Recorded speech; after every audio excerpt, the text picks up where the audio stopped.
It was a Thursday night. मेरी mom late night तक hospital में काम करती रही और मेरे दोनों भाई पढ़ाई करने के कारण टाउन से दूर रहते थे, जिस वजह से घर में मैं पूरी तरह से अकेला था। मैंने अपने कुछ दोस्तों को बुलाया था टू कीप मी कंपनी, जो कि कुछ देर मूवीज देखने और गेम्स खेलने के बाद मेरे घर के पीछे वाले दरवाजे से चले गए। उन्हें छोड़कर मैं वापस घर में आया और थोड़ी देर गेम्स खेलने के बाद सोने चला गया। अभी मुझे लेटे थोड़ी ही देर हुई थी कि अचानक मुझे किचन से किसी के पैरों की आहट सुनाई दी। मेरी मॉम काम से वापस आ गई थी। उन्होंने धीरे से खांसा और मेरे रूम के बगल के बाथरूम में चली गई। इसके बाद वो किचन में चली गई और वहां बर्तन जोर जोर से इधर उधर करने लगी। It was a winter night, तो मेरा मन नहीं किया कि मैं उठूं और जाकर उन्हें आवाज कम करने के लिए कहूं। इंस्टेड आई टेक्स्ट हर और उन्हें बोला कि प्लीज आप आवाज कम करिए। इसके बाद मैंने अपना फोन बगल में रख दिया और सोने की कोशिश करने लगा। अभी थोड़ी देर बीती थी कि अचानक मैंने कदमों की आहट सुनी, जो कि मेरे कमरे की तरफ आ रही थी। मेरे बेडरूम का दरवाजा खुला। मेरी मॉम मेरे बेडरूम में एंटर की। मेरे रूम के बाहर हॉलवे की लाइट्स अभी बंद थी, इसलिए मैं मॉम से आई कांटेक्ट नहीं कर पा रहा था। पर जब मैंने उनकी तरफ देखा तो all I can she was a figure दरवाजे के पास झुक कर खड़े हुए। मैंने उनकी तरफ एनॉयड वॉइस में बोला, कम ऑन मॉम, आप प्लीज इतनी नॉइज मत कीजिए। पर इसका उन्होंने कोई जवाब नहीं दिया। मैं उठकर बैठ गया और बोला, मॉम, बट नथिंग। तभी अचानक मेरे बगल में रखा फोन वाइब्रेट किया। I got a text message. ये सोचकर कि रात के इतने देर कौन मैसेज कर रहा है, मैंने फोन खोल कर देखा कि किसका मैसेज था ये। फोन में जब मैंने मैसेज पढ़ा तो मेरे होश उड़ गए। ये मैसेज मेरी मॉम का था। मैसेज में लिखा था, बेटा मैं अब भी हॉस्पिटल में हूँ। मेरे हाथ से फोन छूटकर नीचे गिर गया। वो फिगर जो मेरे बेडरूम के दरवाजे के पास खड़ा था, वो मेरी मॉम नहीं थी। इवन तो मैं पूरी तरह से दहशत में था, पर मुझे यहाँ दिमाग से काम लेना था।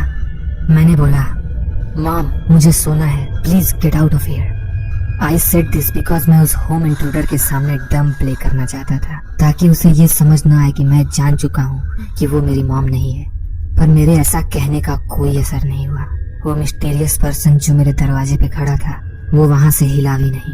मैंने तुरंत अपना फोन उठा के मॉम को मैसेज किया कि कोई घर में घुस आया है और उसको मैं आप समझ रहा था और जल्द से जल्द पुलिस को कॉल करें। मेरी माँ ने तुरंत रिप्लाई किया ओके और ऑफलाइन चली गई।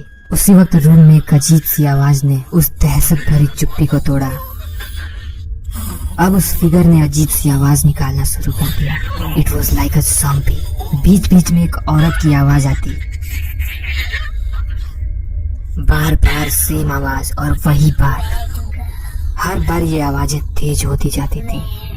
2-3 बार ऐसा होने के बाद मैंने रियलाइज किया वो मेरी तरफ आ रही थी। मैं जोर से चिल्लाया, पीछे हटो, और तुरंत मैंने अपने लैंप का स्विच दबाया। जैसे लाइट ऑन हुई, I saw an old woman जिसके उलझे हुए सफेद बाल थे और पूरे शरीर में रिंकल्स थे। स्लोली स्लोली वो मेरी तरफ आ रही थी, वही सेम फ्रेज बोलते हुए। मैंने तब चिल्ला के कहा, hey you get away from me. जब मुझे एहसास हुआ कि उसके हाथ में किचन नाइफ थी, प्रोबेबली उसने किचन से ये नाइफ उठाया होगा। मैं तुरंत अपने बेड से कूदकर अपने दरवाजे पे गया और बाहर से उसे बंद कर दिया। सेकंडों बाद उसने दरवाजा पीटना शुरू कर दिया। वो दरवाजा पीटती और वही आवाजें निकालती, but this time more aggressively. मैंने अपनी बॉडी के वेट से दरवाजे को ब्लॉक किया। I really don't wanna make it sound like a cliched horror movie, but right at that time, ये मेरे लिए बहुत ही दहशत वाला एक्सपीरियंस था। I know कि वो पास एक बूढ़ी औरत थी, but still I was scared for my life. मेरी मॉम लगातार मुझे कॉल कर रही थी, पर मैंने दरवाजे को पकड़ रखा था। तभी मेरे दरवाजे पे पुलिस आई। मैंने तुरंत दरवाजा छोड़कर उनकी तरफ भागा। वो औरत तुरंत पीछे से मेरी तरफ आई, पर जब मैंने पुलिस के लिए दरवाजा खोला तो उन्होंने तुरंत उसे पकड़ लिया। उन्होंने तुरंत उसे हथकड़ी पहनाकर पुलिस कार में डाल दिया। मैंने उनको सब कुछ बताया, जो भी कुछ हुआ। मैंने जो भी बताया और जैसे वो बिहेव कर रही थी, उस बेसिस पे पुलिस ये डिटरमाइन करने वाली थी कि क्या वो मेंटली अनस्टेबल है, जो कि बाद में कंफर्म हो गया। पुलिस के जाने के बाद मैंने देखा कि मेरे दोस्तों के जाने के बाद मैंने घर के पीछे वाला दरवाजा बंद करना भूल गया था और उसी खुले दरवाजे से वो औरत मेरे घर में आ गई थी। उस दिन के बाद से अगर आज भी मेरे रूम में कोई आवाज आती है तो मैं डर से उठ जाता हूँ और अपने आसपास चेक करने लगता हूँ कि कोई घर में तो नहीं आया।